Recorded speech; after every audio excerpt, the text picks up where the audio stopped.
Good afternoon, good morning, wherever you are. This is Servan from Conscious Innovation, and welcome to the House of Trust.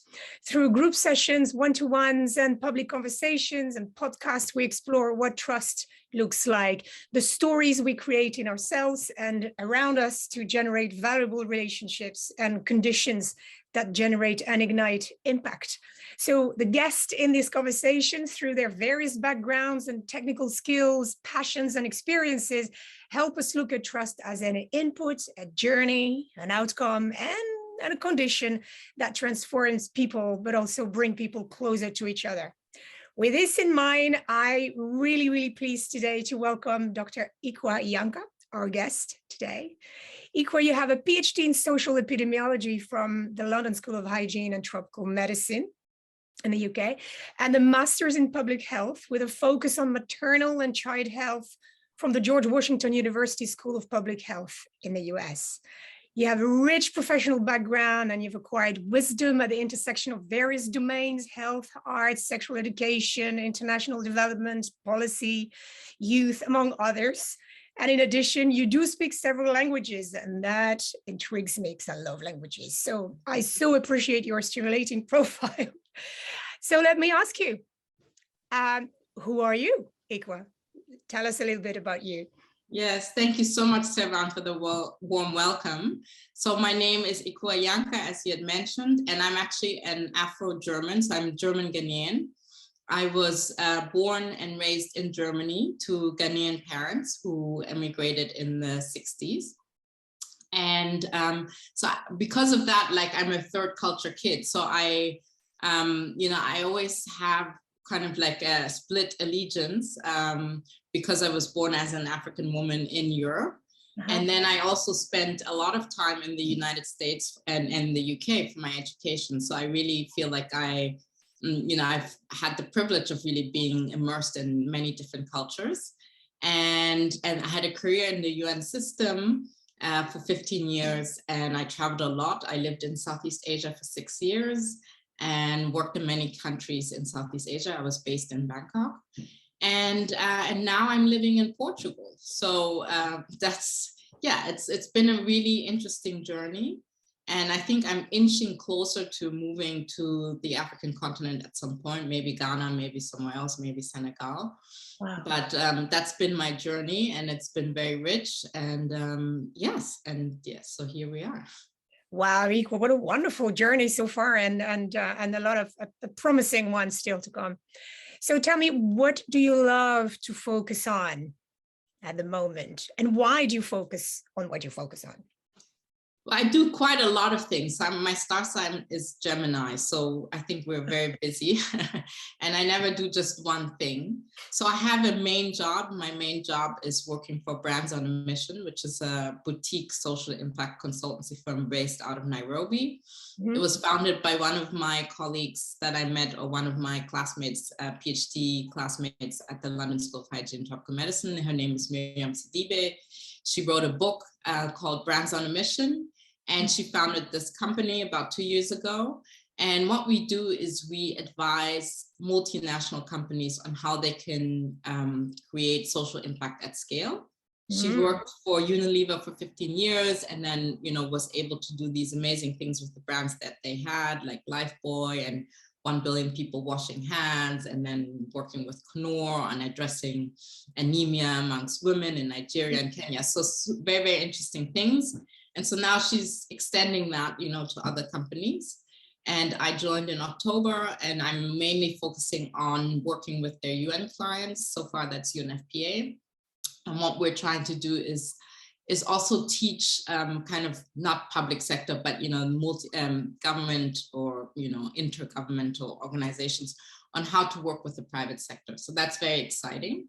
On creating these synergies. And I'm also working on another project that will kick off this month, which is the National Business Compact on Coronavirus. And that was created 2 years ago, also an initiative that Miriam spearheaded on how to bring the private sector and government together to address coronavirus and create campaigns. So mass media campaigns, how to bring, what they call assets. So soap, sanitizers to those who need it most, health workers or vulnerable people. And so we're going to be doing that in Kenya, Uganda, and Tanzania. And this is round 2. And including messaging about vaccine hesitance, about a vaccine uptake, because the uptake of vaccines in East Africa is still not where it needs to be. So we're hoping to do some very innovative work with our partners on how to, reinforce messages of, hand washing, social distancing, as well as, vaccine uptake. So that's what I do for my paid job. And then I have other things I'm involved in. So I'm on several boards in the art world, and we're currently very, very busy preparing for the Venice Biennale. I'm on the board of Ano Ghana, which is a premier art organization based out of Accra. So this is what I spend most of my time doing. So I'm hearing a public-private sector partnership for impactful work. And I'm hearing arts. What's the connection? I think from other people, there wouldn't be a connection, but for me, there's a very close connection. So because I work sort of like in the sector where you're really trying to challenge, the way capitalism affects, countries, developing countries, for me, there's a close connection with the art world, because a lot of the artwork, a lot of the work that I'm interested in actually deals with this issue of capitalism, of colonialism, and how to decolonialize. So for me, some of the big thinkers today really come from the art world, and they use their work to really, propel us forward in ways that you can't just by writing texts or, being involved in policy making. So for me, there's really a close linkage, because, the art world really is transformative and very forward thinking, avant-garde in the way that they address some very difficult issues. And so, yeah, that's the connection. What a wonderful connection. So when you are connecting all these worlds and making them work together to bring people along, what has got trust to do with it? And what's your definition of trust in this specific case? Yes, thank you so much for bringing that up. So there's another aspect of me, and that's that I've been a practitioner of yoga and for 20 years, and now also Qigong and Tai Chi for the last almost 10 years. And so, a very important aspect of me doing the outer work, as my mentor Cilla Ellsworthy says, is to do the inner work, because I think the two go together and you can't do one alone. No, I wouldn't be able to do these various initiatives and really be a female leader without really working on myself and working on my family history. And because I'm a Black woman living in the diaspora, I think for me, my definition of trust is to really know that I have a place in this world, and to exert that power of me being where I am and me rising as a Black woman. So my definition of trust is trusting that I'm in the right place, and that I'm going somewhere that will help other people. I'm going to be a leader that has an influence to raise the profile of other people that look like me. And that's what trust means to me. Am I hearing that it's that your definition trust is really to establish that foundation, that inner foundation, and let from in out into outside, and then outside back in, etc., and then spread your wings and bring people along through that strength? Yes, I think it's really important, especially for people of color, because we have systemically been excluded from certain places. And even though I've been very privileged in my education and also in my international upbringing, the higher you go, the more exclusive these places become.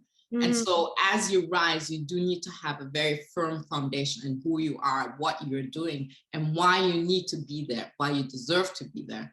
I think a lot of people of color, as they rise, they feel this imposter syndrome, just because, we're so influenced by, all of the structural, violences and, the exclusion that, people of color have faced. And so, yes, the inner work and the inner believing in yourself is extremely, extremely important in order then to assume that role of leadership as you're getting there, and also very importantly, once you're there, like how do you become a different leader with the background that you have, and in my case, how can I impact people who need most lifting up? That's what's most important to me.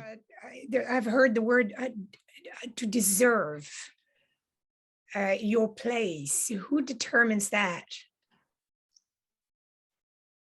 Well, I mean, so because for me, it's an inner work, right? I deserve to be where I am. You yourself determine that after the work, that inner work and that outer work, right? Yes. Okay. And then you can live it in your outer work. So if you feel like I have, I have my knowledge systems, I trust my instincts, I know I'm good at what I do, then it also reflects outwardly. So when you're going for that job interview, or you're ready to start your own company, or you're giving a speech on interview, then that shows. And then all of a sudden the inner reflects on the outer, and then people say, wow, there's somebody that is doing something interesting. I want to be like her. I want to be in contact with her. I want to work with her, or whatever it is. So yeah. I've heard, so you picked up on one thing, which is that infrastructure and institutional violence that sadly is quite prevalent still. And what are other things that shake that inner trust, even at your level of super confidence and super work, super systemic work? It's pervasive, just in the way that even companies are formed, or just how also business is done, because a lot of the important decisions are done kind of like informally at dinners, at social gatherings, like playing golf, playing tennis, going to birthday parties, meeting people informally, and then in those relationships then becoming business relationships. So I think it's really about still about being able to be let into certain spaces. And also, I mean, things are easier now than when my parents went to Germany in the 60s, because there are more people of color now that are in high levels, and then they invite you in, and I would do the same. So I think it's become easier because we recognize that we need to help each other, to lift each other. But yes, I mean, there's certain spaces that are still closed. I mean, let me try and give you an example. Actually, yes, I'll give you an example. So I worked for a very interesting company called Clue in 2020. And then when my contract ended, I decided, okay, well, I'm ready to move to Geneva now. I want to work for an international organization. It's that time in my life. And I applied for many jobs and got very far in the interviewing process, even, to the point where people were checking my references, but I didn't get in. I didn't get an in. And in the end, I asked my friend Miriam to be a reference for one of the jobs. It was a co-director job, actually, that you also advertised for an accelerator. Okay. And so I was pretty sure I was going to get it. In the end, I didn't get it.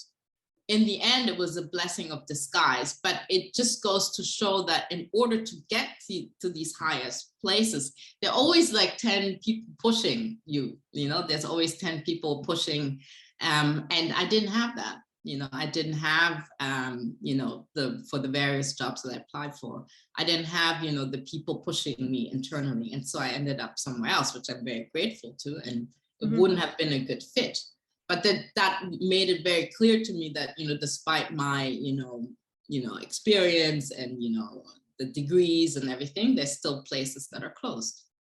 So I'm hearing that so there's an informal process as well, for which there's no specific script, and for which you need to be ready to show up, ready to be present, ready to engage and build interpersonal relationships. And I'm hearing as well the need to not stay isolated, and to really work on your network, and to really find that thin link that can maybe get you in a place where you want to contribute. And what else, what kind of other mechanism do you think people who are listening to you should think about when they want to continue building that inner trust to be able to contribute in the world?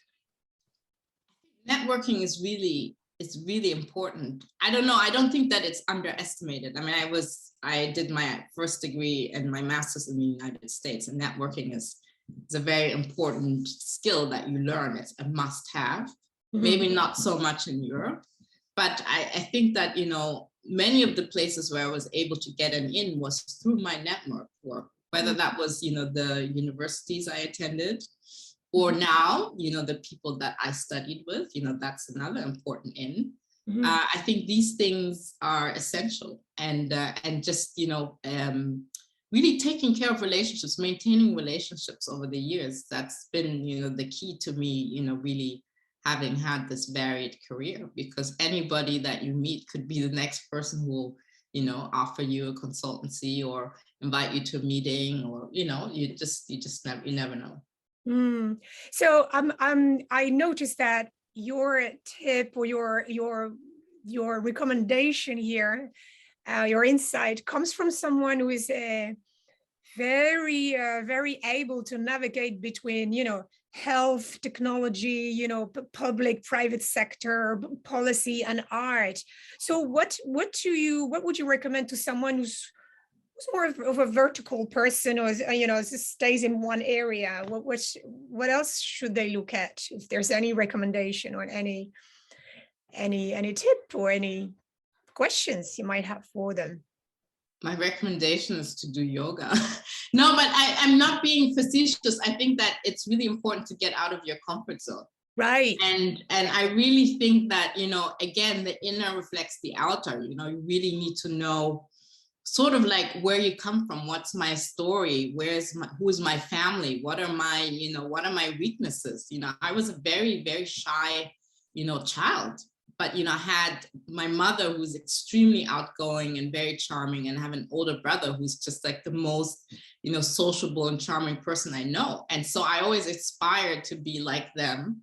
But I really had to push myself, you know, to get there. And, you know, and I did it. You know, I had jobs when I was a teenager where I worked in a bakery, and I had to, you know, learn how to deal with people and learn how to deal with difficult people. And through work, you just learn how to deal with people, right? I mean, that's what work is. I mean, certainly in the United Nations system, it's all about relationships. You know, you have to be a politician. You know, it's about relationships, about learning about different levels, about about how you fit in within, you know, this big organism. And so the inner work really helps, because, you know, if you grew up like me in a big family with, you know, these very dominant personalities, and then you make a decision, oh, I'm just more of the intellectual type, I want to hide, then, you know, that will reflect in your work, and at some point will become an impediment. But if you say, I want to learn, I want to be able to, you know, fit in and be flexible, and I want to be funny, I want to be the person who, you know, enters the room and everybody, you know, wants to get to know you, then you have to, you can choose to work on yourself. And that's what I have done. How wonderful. So thank you, Ekua. There's a lot of nuggets to unpack there. So I'm hearing that people could start with like have a little life audit of what they love, what they can do, and maybe what's missing there. And it doesn't need to be good or bad. It's just that it's not just there. And then maybe looking deeper at that side, see how it complements the other side and helps you build relationships that you know, just facilitate your contribution in the world. Am I right? That's how I see it. I think, I mean, of course, it's not just relationship. You also have to be very good at what you do and put in the work, right? I mean, that's another episode. That goes without saying. You have to be extremely hardworking. But I think that the soft skills, right? And sometimes often what people call the feminine leadership skills, about, you know, being able to read the room, you know, how do you guide conversations, you know, when do you say something, when do you, you know, step back and just listen? Those are, you know, you don't learn this in school, right? So I think that the inner work helps you develop the skill to you know, to develop these instincts. And I love that. Yes, I love that. We call them power skills. Ekua, it was a pleasure having this conversation around trust and dots connecting and inner work, connecting the inner and the outer work, and really, bringing yourself as it is to contribute to the world. Thank you so much for your presence today. Thank you. Thank you so much.